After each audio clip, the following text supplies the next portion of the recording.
Donc ce que Jésus est capable de faire dans ta vie et dans ma vie, il a toujours le meilleur pour toi. Il a toujours le meilleur pour moi également. Parce que la Bible déclare qu'il n'y a aucun nombre de variations à notre Dieu. Et il ne peut faire aucun mal. Dieu a multiplié les pains et les poissons.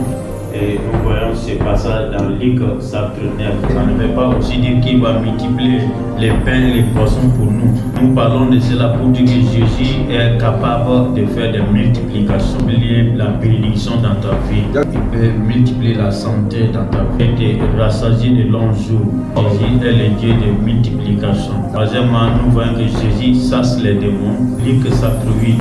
C'est 27 au verset 30. Avancer pour le verset 35.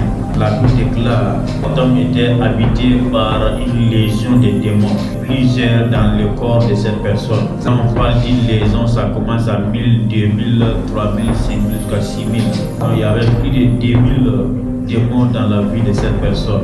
Pourquoi aucune scène ne pouvait les retenir, ne pouvait les garder. La force des esprits qui habitaient en lui, il brisait tous ces liens-là. Jésus a délivré cet homme, a chassé les légions de démons qui habitaient la vie de cet homme et sa vie a été délivrée. Donc Jésus peut te libérer de toutes sortes d'oppressions.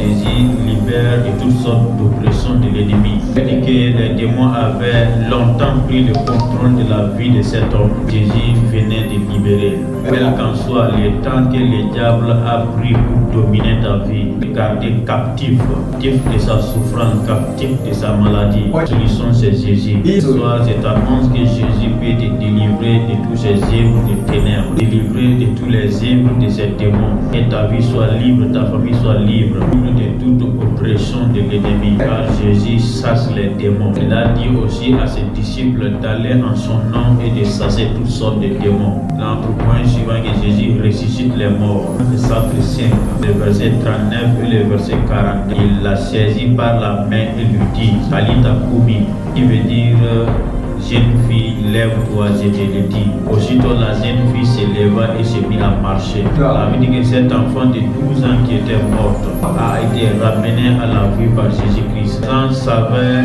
réellement que la fille était morte. Pourquoi quand Jésus a dit que la fille dort, ils se sont moqués de lui. Jésus appelle la mort le sommeil parce qu'il a le pouvoir sur la mort. Pourquoi quand il a dit à la fille reviens à la fille est revenue et qu'elle commença à marcher. Donc Jésus est celui qui ressuscite les morts.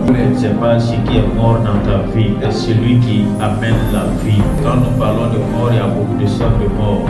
La mort financière, la mort de bénédiction, la mort physique et la mort spirituelle. L'un de tous ces morts-là, soit ce que l'ennemi a causé comme mort dans ta vie, Jésus peut ramener ces choses à la vie. Dieu est celui qui ressuscite les morts, peut ramener toute chose qui est morte dans ta vie à la vie. Soit je t'annonce que Jésus est la solution pour ramener à la vie tout ce qui est mort dans ta vie. Nous avons dit premièrement que Jésus a changé l'eau en vin. Nous avons dit deuxièmement que Jésus a multiplié les pains et les poissons. Nous avons dit troisièmement que Jésus chasse les démons. Quatrièmement, Jésus ressuscite les morts. C'est quelques miracles de Jésus que nous avons cités ce soir. Tu mets ta foi en Jésus-Christ. Il accompagne ta vie. Lui-même, il a dit que les miracles vont nous accompagner. Marc chapitre 16, le verset 16. Jésus est celui qui opère toutes sortes de miracles.